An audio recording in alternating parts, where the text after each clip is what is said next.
And the army keeps rolling along.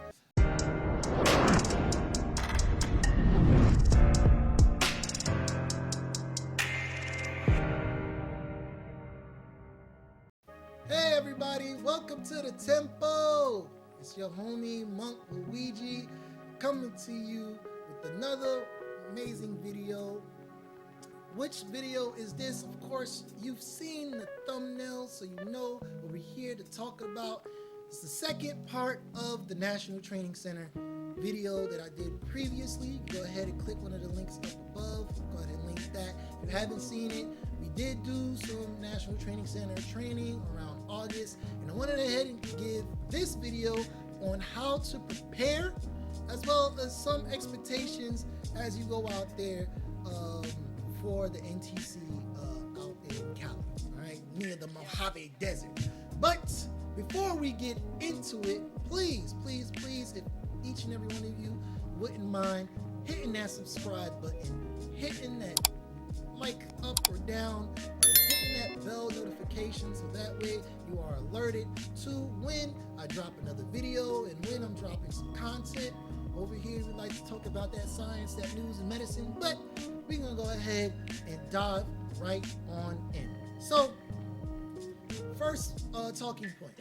What should you do to prepare for NTC? Now, if people aren't aware, National Training Center is out in Fort Irwin and is normally utilized for all military bases, military operations, and all those who have different types of MOSs to go ahead and train in their proficiency as well as their skills to prepare for themselves to go over to the other wire, right? To actually get ready for deployment out to either Afghanistan, Iraq, Iran, or whatever, right? So it's a very, very key, one of many key pivotal training units that's out there. So what should soldiers who get orders to this specific base prepare for? Well, it's very, really simple items that you want to have and pack in your bag. Now, I want y'all to key on this.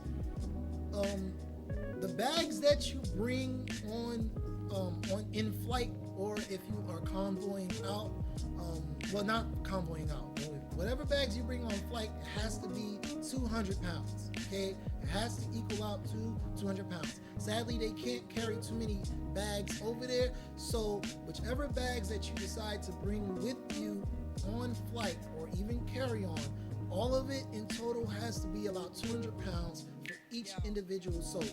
So keep that in mind when you're packing your bags for what you want to bring on the plane with you, okay? So if I was you, if you was packing those bags, just make sure that it's all the stuff that you have readily access to, whether it be hygiene, whether it be one of the military items and stuff that you need, whether it be clothing.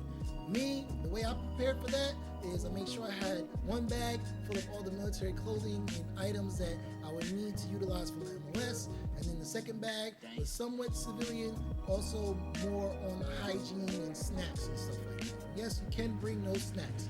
Now, with that, the military gear, which would be like, you know, your flick, Kevlar, ammo pouches, your gloves, warm weather gear depending on the season that you go in. Everybody knows that the Mojave Desert is really, really hot.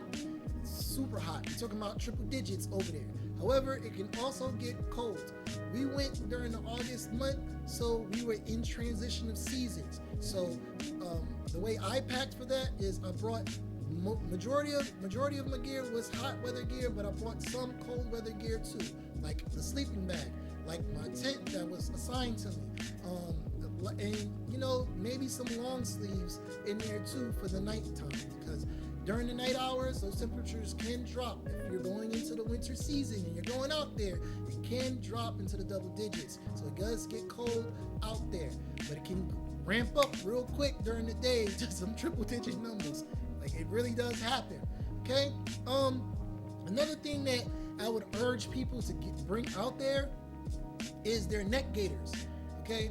Now, I didn't catch on to it until I asked the question, or until I started noticing, but I seen that one of my NCOs was continuously wearing his neck gaiter during the midday, and the reason why he was wearing it is because it does get windy at times out there, and that sand can bombard you. It can bombard you heavily out there. So bringing the neck gaiters out there, or if you got your winter ski mask, that would help, so that way your lips don't get too chapped and it doesn't get too dry while you're out there, because that can happen. It can start splitting. It was happening to me.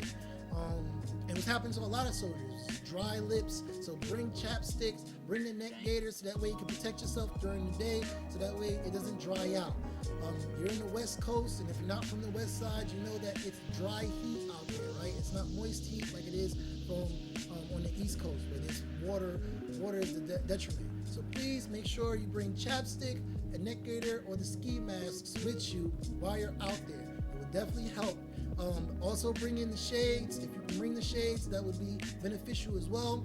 Of course, you want to have your basic hygiene. A camping chair. Camping chair would be beneficial too. Now, I did bring, I looked up some items that I didn't think was possible, but if you could bring these items with you as well, and make this probably your C or D bag. And if you don't know what a C or D bag is, it's pretty much your third or fourth bag that's not going to be readily accessed with you. You could put this in the Kleenex box. Something that I knew about it, but I didn't take advantage of it, is that some units will send stuff before you, right, with the Advon party. But I want you to keep in mind, that just because it goes ahead of you doesn't mean that you're gonna automatically get it, right? I had quite a few soldiers that they put some of their very important items in their C&D bags out there, and they couldn't get access to it. So these items here, you could put in your C&D bag, and I'm gonna transition over there so you can see exactly what I'm talking about. So here's one big item I would highly suggest every soldier to get. All right, I found the cheapest ones too, okay? Bring a camp shower, okay? And the reason why you want to do this, you can, when you go into the box, bring some items with you. You gotta remember, you got all of this stuff you're carrying.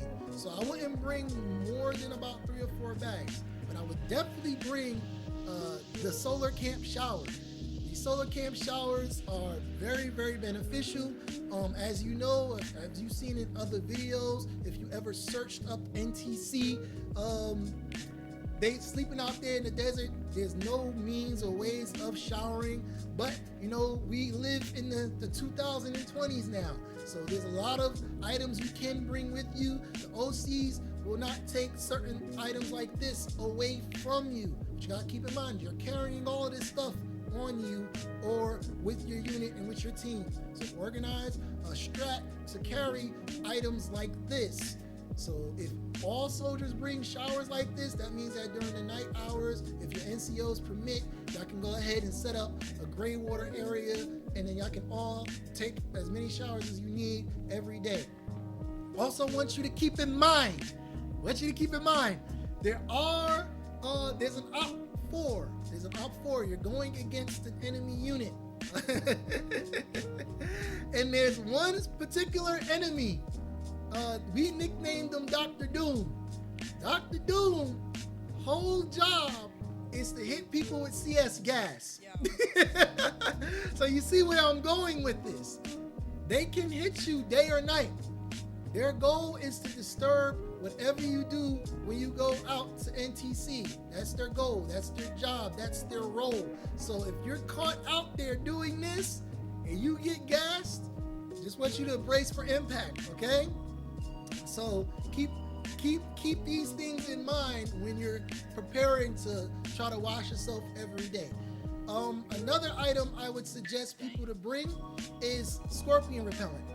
A lot of people don't know that there are scorpions, snakes, and ravens out there. Many other insects as well, but scorpion repellent of any kind would definitely help.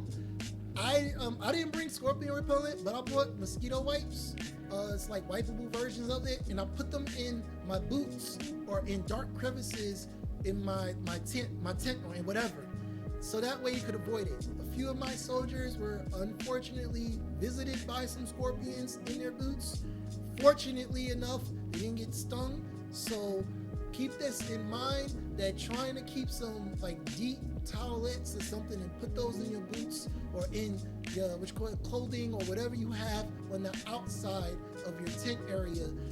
Keep some of these things there to keep those types of bugs away from you. You're not going to be met with a whole bunch of insects, so you don't like have to worry about mosquitoes or worry about flies too much. At least we didn't. Again, this was during the August time frame, so I wouldn't worry about that too much. I would definitely bring some of these, and you can put that in your A bag and your B bag if it fits, but make sure your A and B bag is your most essential stuff. This here was somewhat essential, but we didn't jump right into the box at that moment. So maybe you can just C and D bag this one, okay? As I said before, the neck gaiter will definitely help, so that way it can protect your lips and protect your face and keep moisture in. Again, this is dry heat that you're facing, so having the neck gaiter, the military issued one, of course, which would be this one here. So the military issued one will definitely be beneficial. If you go ahead and get that neck gaiter, you'll be fine. Another item you could bring in your C or D bag would be a one-person pop-up tent. Yes, these one-person pop-up tents here are phenomenal. And this is $37.99. This was one of the cheapest ones that I saw, but of course you got some more expensive ones. You can bring that in a C or D bag. Definitely, I would C or D bag this one, because if you have the portable one, you could, do your triple S's out there. If you don't know what the triple S is out there, it's beneficial. Your unit is supposed to have some of these, but you know how it is when it comes to units having things to provide for you. Sometimes they just don't have it. But if you have your own, you can just pop this up. You can do whatever you got to do, especially if you get the solar shower cams. So this is definitely something I would suggest you buying and bringing out there. Okay. Another thing you can bring is the solar power banks. Okay, solar power banks that are good to charge up your cell phones. Now, if you watch some of these videos on NTC, some of them do say that yes, there is a moment in time that when you're outside of the box that you can utilize your cell phone. So while you're outside of the box, there won't always be plugs everywhere. Having your solar power bank to keep the energy and electricity inside, so that way you can go ahead and utilize it, will be very, very beneficial for you. Some of these things also come with lights, so that could be an alternate light too. Just put like a red lens on it or a red filter on top of it, and it works out perfectly. Yes, you have to use the red lens while you're out there. I would not suggest using white lights. Now, granted, when we were out there, we didn't get, we weren't attacked as much. In fact, something I'm going to gloat about, we beat Op 4. That's right. Our team did. So, however, I want you to keep in consideration that during this time, we are, and currently in 2021, as this video is being made, we were in COVID. We're in COVID, the pandemic, the C90, the 91C. So, with that being said, they were a lot more lenient. They were a lot more helpful. They assisted us in many, many forms and shapes and ways. So, while you're out there in the box, like somewhat was lenient with as far as the phone thing when it came to nav, but that was only for the leaders, like specific leaders using it. But from what the other videos that I was able to watch, they were right on it. You're not able to use your phone when you're in the box. Outside of the box, you can definitely use it. Inside the box is a no-no, all right? Another thing I would suggest, and it's something that I didn't think of, nor I don't think anybody thought of being possible. Bringing a washing machine. Yes, they have mini washing machines. I would definitely, and look, for $550, $692, $769, you can bring a washing machine out there, all right? I would bring this portable, foldable washing machine. It's just like putting a black bag in a box and you can wash your clothes. It's something similar to that. Again, you're gonna be in the desert, your clothes will get CS gas, your clothes will get hit with sand, your clothes on your body will be drenched in sweat depending on which month that you go in. So bringing a portable washing machine would be something that you should do. Bring that in your C and D bag. You don't need it immediately, but it'll be definitely helpful when you're out there if you get gassed a lot, because there was some units that was getting attacked like hard, really, really hard when they were out there. Like it was super harsh when they was getting hit by these things. So having these portable wash, so that way throughout the day, if there is a team or if you have some downtime, you can start a load, bring some detergent, some Tide Pods. I would put those Tide Pods in like a water bottle that you're not gonna drink. Just put some duct tape and name that. That's a little bit of something that I did. Just name whatever water bottle that you're not gonna use to drink water in, and put some detergent in it, and make sure you use that for just your clothes. Okay, you can bring stuff like that with you. You just gotta make sure everything, again, you have to make sure that everything that you bring with you is being able to be transported by you or with vehicle. Okay, when you go out there, you're gonna need those types of things. Okay, a YouTuber I would definitely suggest, if you want some more details on what to bring or to prep for it, his name is Mr. Sergeant Andrew Waters. This video here, from all the videos that I was able to look up, had more of a detail for like general NTC, because mind you, NTC again is mainly based for your unit. They're gonna test you to your unit skill. They're gonna test you to what your unit can bring and how effective you'll be if you was able to go into the fight and they sent you to deploy. All right, is what your unit can bring.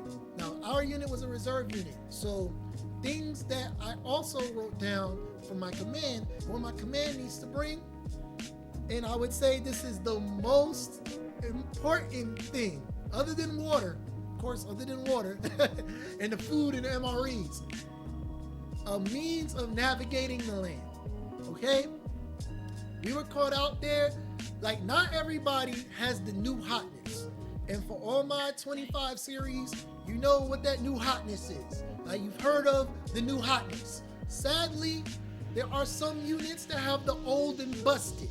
Okay, my unit is one of them. Some units, they don't get the new hotness instantly.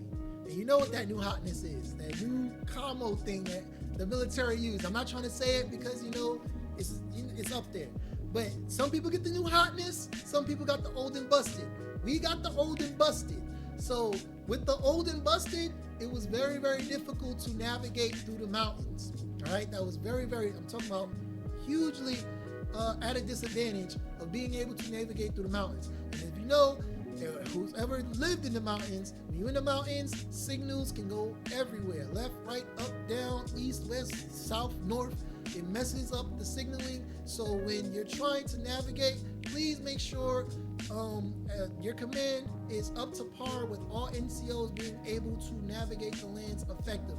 Okay, being able to read that map, be able to have the compasses, being able to have the dagger. There was something that I learned out there, something called the PACE plan. Now me, I'm from the old school, so we called it something else. It was called the 5 Ps. Prior proper planning prevents piss poor performance. I'm sorry, it's the 7 Ps. But they, in the military, it's called a PACE plan. Have a primary plan, an alternate plan, a contingency plan, and then an emergency plan. The emergency plan is the last plan, of course, because it's emergent, but it's the longest and the hardest.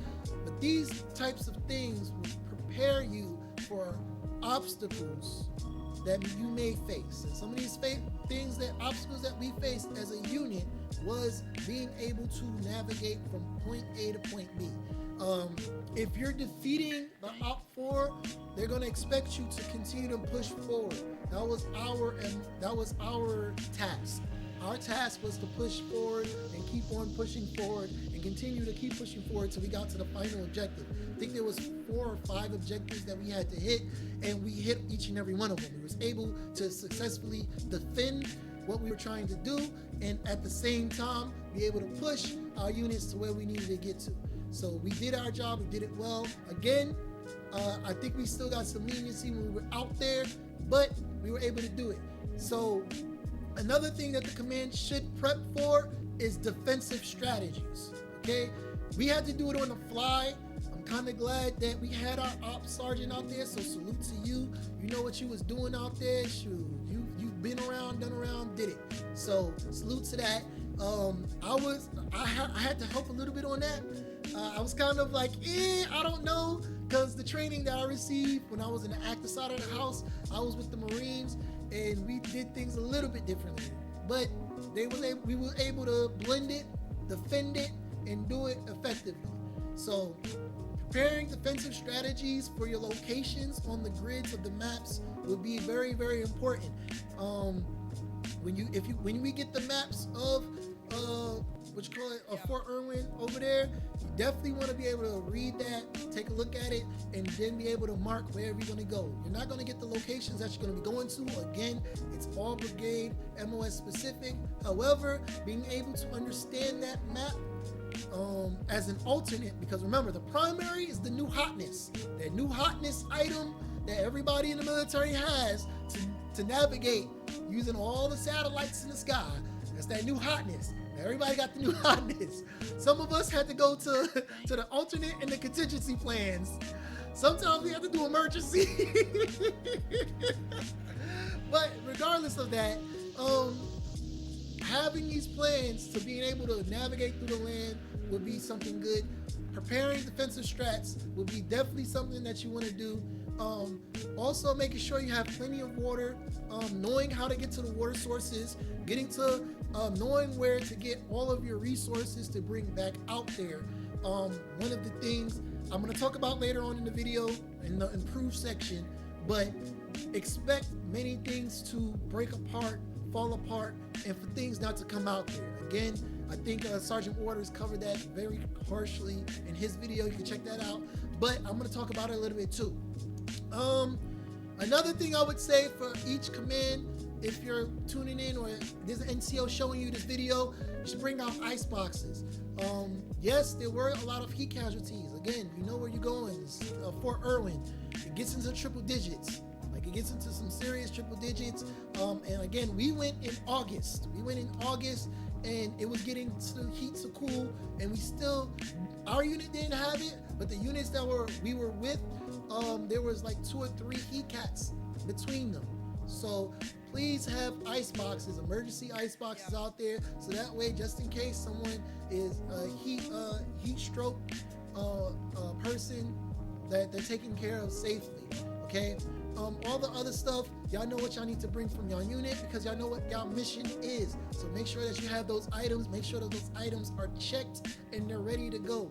Making sure that your soldiers have all of the equipment and items that they need, so that way they can go out there effectively, like all the right uniforms, the right items, making sure you have your gloves, making sure you have your Kevlar up to par, making sure that make sure you have your ammo pouches, make sure you have your flick, making sure you have your IBA, because sadly, you're going to need your IBA. Some units will have to go to the range. Yes, they have a shooting range out there, so some units will have to go out there, so you're going to have the IBA, you're going to have, with the weights, the plates and everything, you're going to have the plates on and everything, plus the flick sometimes, plus the Kevlar, plus the gloves, plus the items and bags that you're carrying. You're going to be out there. They are training you and getting you ready to deploy. This is what this whole thing is about. So take it somewhat seriously, but not too seriously, but seriously enough that you get something from it. Especially since we were a reserve unit, our unit itself, like, not a lot of the soldiers have ever deployed, nor do they even know anything about the active side of the house. So taking it a little bit seriously, especially if you're an NCO, gets them to have an understanding of maybe if they have to be able to survive out there. Okay, so taking it a little bit more seriously would be imperative. Not too seriously, but seriously enough that they get something from it. Okay. Other than that, whatever you need for your command. Something that definitely you need, some training material on the military. Some training material in the military. Now, me, like I said, again, you will have the opportunity to use your cell phone outside of the box, but when you're inside the box and there's no downtime, you probably want to have some reading material. I brought some books of my own. I didn't bring any military books, but I did bring some books to read, so that way I could take some time out and then, you know, get caught up when I was doing when I had my downtime.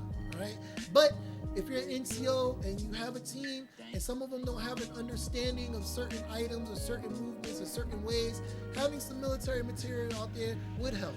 Being able to navigate on the land, again, getting lost out there, I think, was something that was prominent in training out there. So we want people to be safe. So being able to read a map, being able to use your weapons effectively, because I do know, and I am guilty of this, guilty as charged. I was assigned a weapon, the 249, and I didn't know how to clean it. I know how to use it, I just didn't know how to take it apart. And there's many weapons out there, and I was really hoping to run into an NCO in the Army that was like gun-ho, ready to weapon. I'm talking about something like you would see in like a Police Academy 3 or 4. Like, you know that guy from Police Academy. You know that guy. Come on, here he is right here. But you know, I was looking for somebody that was just loved weapons, loved shooting them, loved, know the 249, know the pistol, know the missiles, know everything about weapons. I was looking for that NCO. Sadly, we didn't have that many NCOs that was that weapon proficiently. We did have one, again, that was our ops sergeant, so salute to her for doing her thing and teaching some of the soldiers how to use the 249. But the 249 is something that I would say people would have to get trained on or taking apart, and what parts need to be effectively cleaned. So is the 248 and many other weapons that you could go ahead and cover that the military uses, whether it be from the old and busted era or the new hotness era. There's many weapons that the military utilize that we don't know about, and you never know. You never know. We will be introduced to those things when we go outside to the wire. We'll be introduced to new weapons, new technology, new systems, new skills, new everything. And a lot of us didn't even get the chance to go over there to experience that. And many soldiers haven't gotten the chances to even have the concept of that. So as an NCO, bringing material like that to this in particular would be some pretty good training if you get that downtime. I know many units will be doing some other stuff, but bringing in some of that type of training material, whether it be weapons training, whether it be vehicle training, whether it be training on other systems, having those types of plans or a contingency plan or an alternate plan from other than a primary mission will be something you can do, especially if people are standing watch. Yes, you'll have to do a watch. You have to do a defensive watch, perimeter watch, or as we all know from basic training, the fire watch. So you will have to log down what you see, what's going on. You have to do the comms, you gotta do your checks, you gotta check with the battalion, brigade, etc. You will be doing stuff like that while you're out there. So please expect to be doing things that's geared towards military, from basic training to advanced training. You will be doing that. Again, it was a little bit more lax and lenient with us throughout the nights and days, but you never know. You might be one of those units, because we weren't that unit, but we did have some companies out there who were getting attacked through the night and through the day. Like, it was a non-stop attack. So again, that's where that defensive planning will come into play if you're a company, especially if you're a company that has to go away from the main battery. All right, so things that you should check out and do. I think though that hits the bulk of NTC of things that you should do. Other than that, your experience out there should be phenomenal. Hopefully you have a good team, a good unit. Take care of your soldiers if you're an NCO. If you're a junior, sadly, yes, I am recommending everyone should be going to NTC because of its premise. Now we get into the improves. The improves. God. Now, I really don't have that much bad to say about NTC. And I know, right? As I was going through it, through those 28 days, I hated it. I really did hate being out there. And the main reason why I hated being out there is because, like any other soldier, I could be doing something else better on my off time, right? Anybody could be doing that. If you're active, you could be going back home to your barracks, taking nice showers, eating some nice meals, because yes, MREs will be the meal of the day unless you have the company that brings in the hot chow and the hot meals. We didn't have that. We have that. But our lunches and breakfast, our breakfast and our dinners would alternate on days on if we would get hot chow. So please try to plan that out too. But other than that, like it was good. Overall, it was good. Of course, you had your bad experiences. I did have my bad experience. Honest to God, there was only one bad experience there. Sadly, it came from an officer. But you know, it is what it is. If it's one bad experience out of 28 days, it was definitely a good time, because some people don't even get that. Okay, 9 times out of 10, as a soldier and you're doing your soldier thing, you're gonna have way more bad experiences while you're out there. So I say that to say that my experience in NTC wasn't bad. It was really, really good. It was really, really cool. I had some really cool leaders, from my commander to my first sergeant to my ops sergeant to my senior NCOs, to my juniors. My juniors took charge when I was lacking, and then I was able to guide them and lead them when I knew where I was strong at. So I enjoyed it. I made my mistakes out there. I learned from those mistakes. I improved myself. So I'm talking about this point from now before I start going into the NTC. So before I go into NTC, I want to preface that make sure that when you're out there, you get as much efficiency training while you're out there. But, I have to say this. NTC had one major fatal flaw.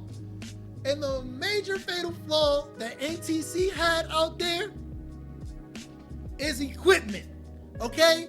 Their equipment at NTC was just Alright, it was not up to the standard. Okay, we're gonna use that. It was not to the standard. It was not to the standard, alright? So for all my NCOs, all my commanders out there, everybody that's gonna be getting assigned to go to NTC, it is not to the standard. Okay, it's not. We were talking about broken, certain items were broken in some of the vehicles. Certain tools to fix these items were broken. It was bad. And then when we were doing our PCSs and PCIs checks on these items, we were finding many faults, to the point where some of the vehicles broke down. Now, I'm not gonna, again, maybe it was because of the 91C, maybe it was that, but from the videos that I looked up on YouTube from NTC, this was the biggest problem of the training command. Vehicle problems. Now, maybe it's because of NTC not doing their job. Maybe it was because our unit wasn't doing their job. Because I did find out that we did bring some of these vehicles too. So like they were figuring out who was at fault. I was speaking to one of the legal teams and they were talking about who was at fault with what, with when, with how. I'm not gonna talk about how many things messed up over there, but there was a lot of items that you needed for the fight that was just difficult to use because we couldn't use them for the fight. So this was the biggest flaw at NTC. The second one would be the navigation thing, but the navigation thing again could be circumvented with the whole maps. And again, our OCs out there were phenomenal. I love them. Hopefully you get those people. Even if you get Dr. Doom, let them know that a monk said hi.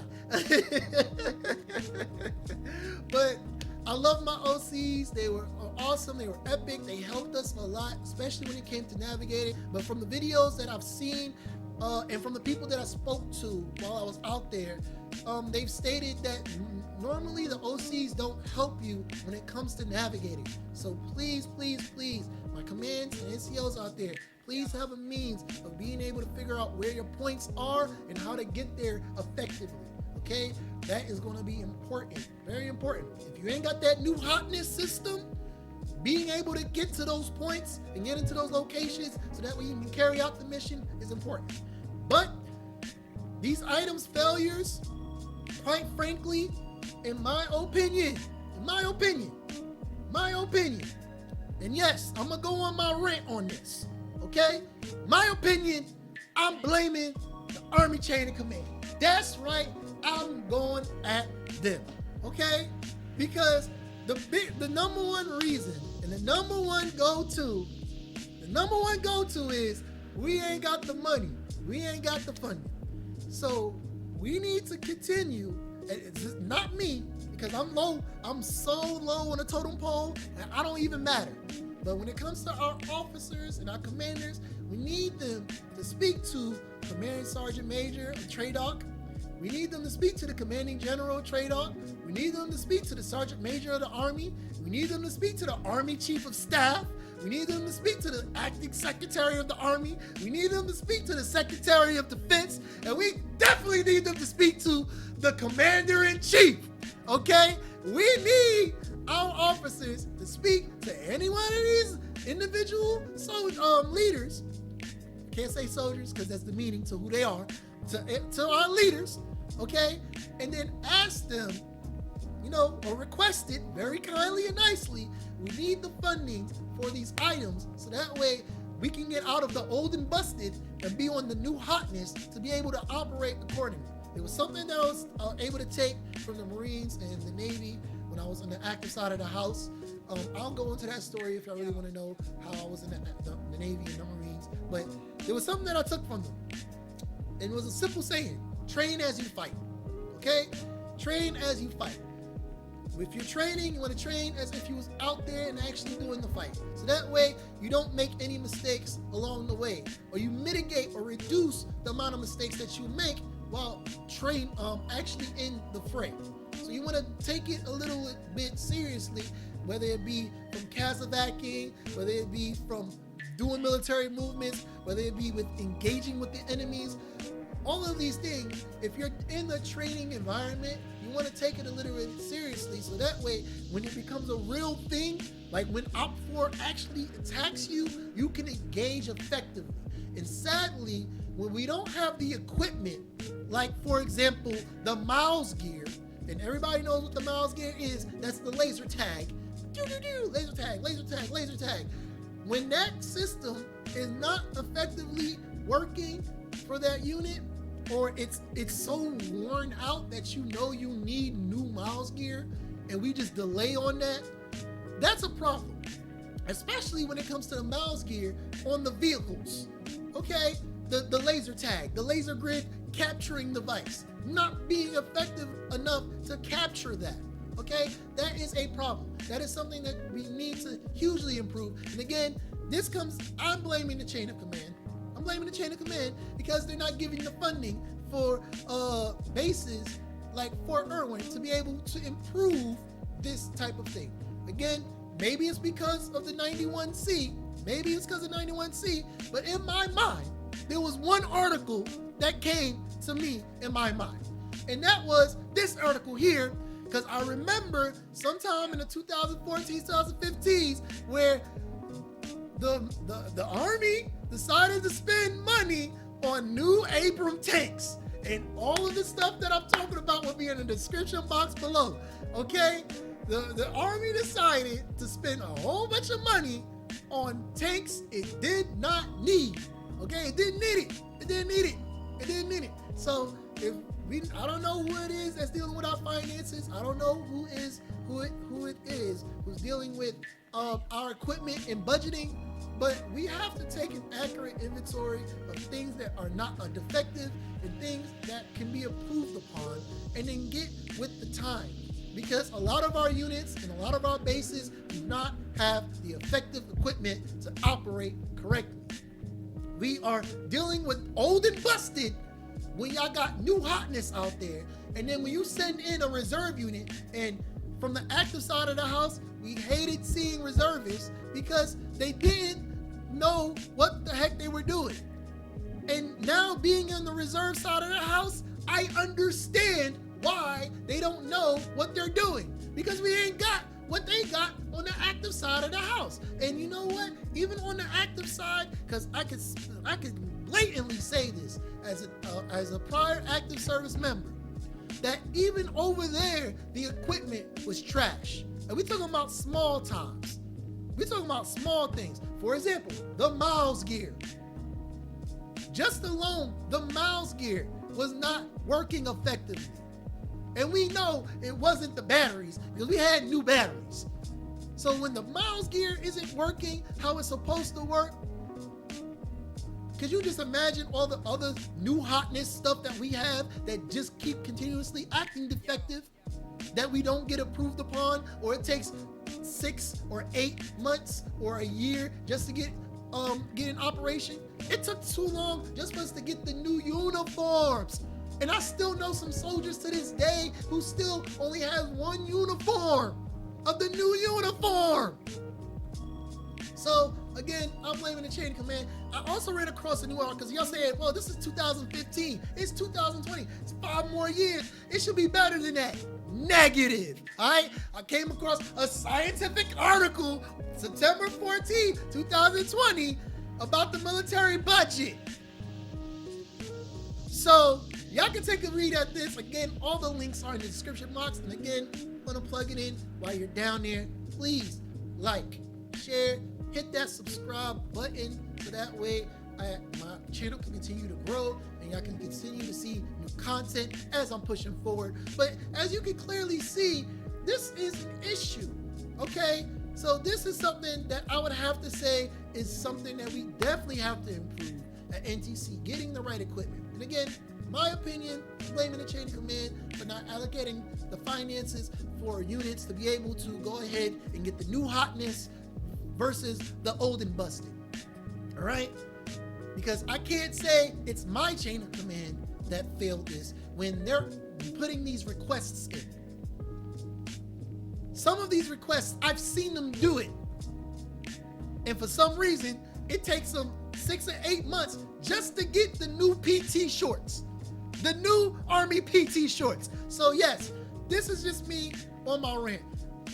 When it came to NTC, please expect to have equipment failure out there. Now, I don't know if that's a part of it, but train as you fight was always something in my mind, and I would highly suggest that when you're doing training commands or training bases, and we're going to all these training bases, having proper equipment that works effectively is very, very important. Very important. So with that, other than that, NTC was overall to me, it was good. My unit was phenomenal. My team was epic. We kicked Op 4's behind. I think you're gonna enjoy it if you bring some of these civilian items, the items that I said that you should prep for. Another improved, actually quite a few improves that I would have to say, and this is just me dreaming. This is a dream, just a dream. But could you imagine how epic training would be? Epic training if we could actually call in like airstrikes on people on opposition 4, or if we could go ahead and like link up with other units to take down a specific objective. There was something that we did in college when I was a part of a paintball team. So salute to my VicSec team over there at Valdosta State.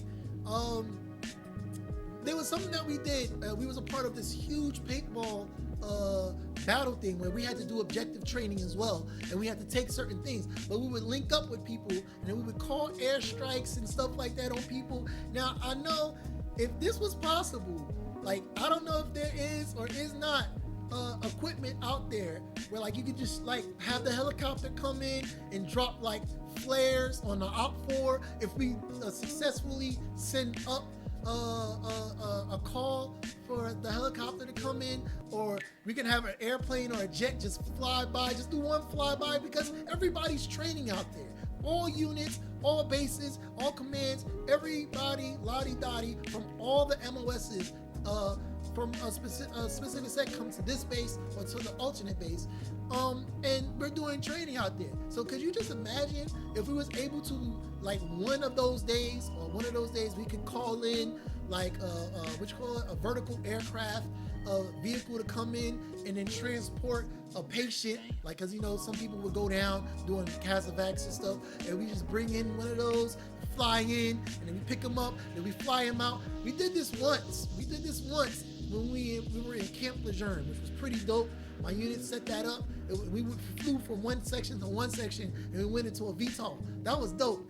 So imagine doing something like that, where we were actually linking up with other people who are training using aircraft, using specific type of vehicles. Like, what if we outfitted some tanks with like laser guided things, or like they shoot like some safe means of anti-deterrent against the Op-4.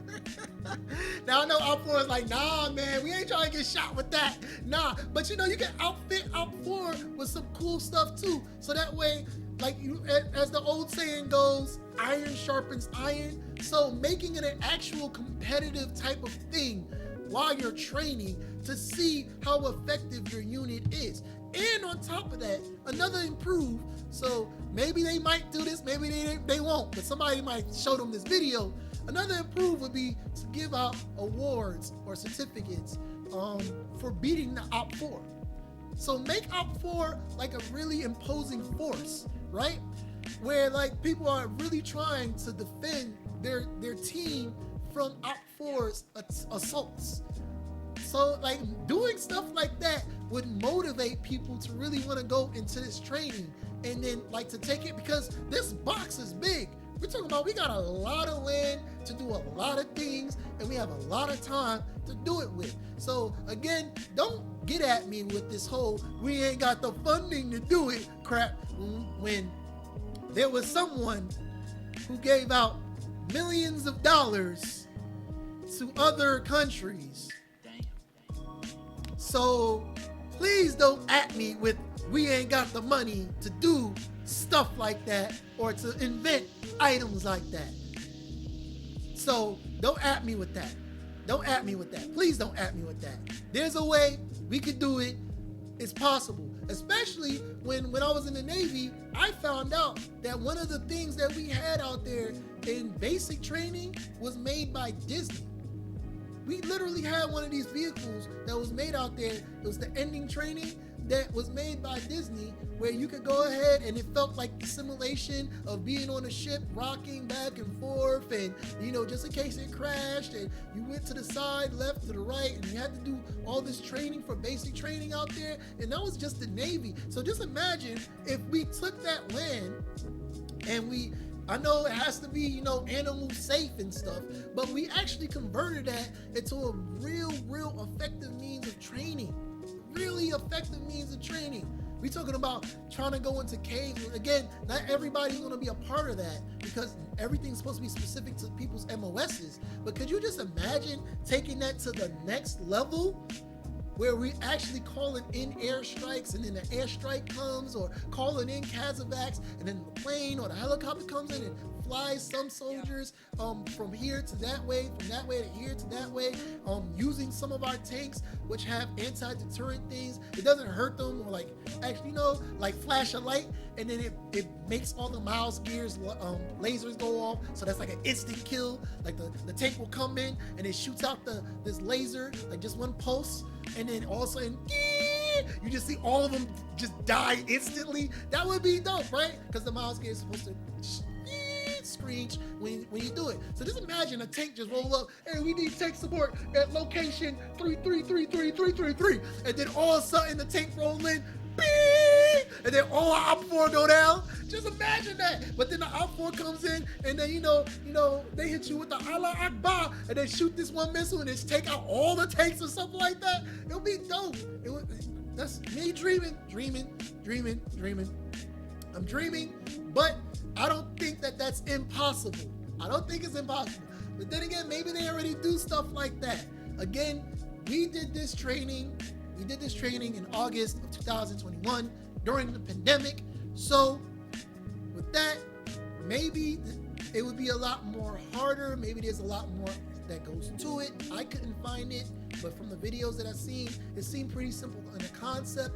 I think that adding things like that, adding more of the dynamic of what we really do out there to the normal soldier, I think it would make it even more exciting and make people want to actually be excited to go to NTC.